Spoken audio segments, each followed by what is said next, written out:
When we talk about restructuring, people sometimes get carried away about revenues, sharing, and all of that. The bottom line is that we lost the direction of leadership because we made politics a place that you can make money.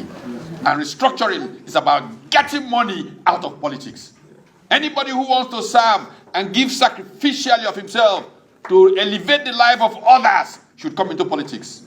Anybody who wants to become somebody because of politics should get out of it. This is what has brought us to this sorry pass. If it were not that problem, people are playing on ethnic sentiments to abuse the treasury. We've been talking about headsmen creating problems everywhere.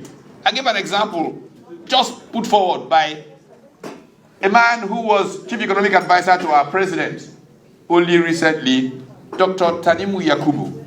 He served as commissioner in Katsina State. When he got to the job, he found that the biggest problem Katsina State had to do with fertilizers. Fertilizers were sucking life out of the budget of Katsina State. So he set up a little study, commissioned consultants. Farmers, what's your biggest problem? Fertilizers came to 13 in the listing. Number 1 was desert encroachment. What is the biggest cause of desert encroachment? Open grazing. So 20 years ago, the government of Katsina State, not the government of Enugu State, realized that the biggest problem before them was open grazing. But today, people are emotionally using it to curry whatever political power they want for their self-interest, arguing against the interest of the people they are purportedly trying to reject. What makes people angry about restructuring, which is revenue allocation. I don't have the time to go into local governments.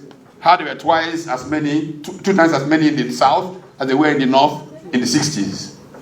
But once local governments became part of the fiscal transfer system, people who had power cornered so much, every village they had became a local government. Now we have 774 local governments in our country. A bulk of it belongs to a part of the country, but that part of the country has gotten poorer steadily.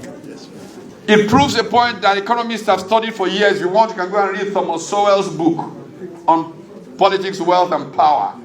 Revenues do not make rich. What makes rich is production. And because these people are arguing to put some revenue money in their own personal pockets, they have made a very productive part of the country poorer.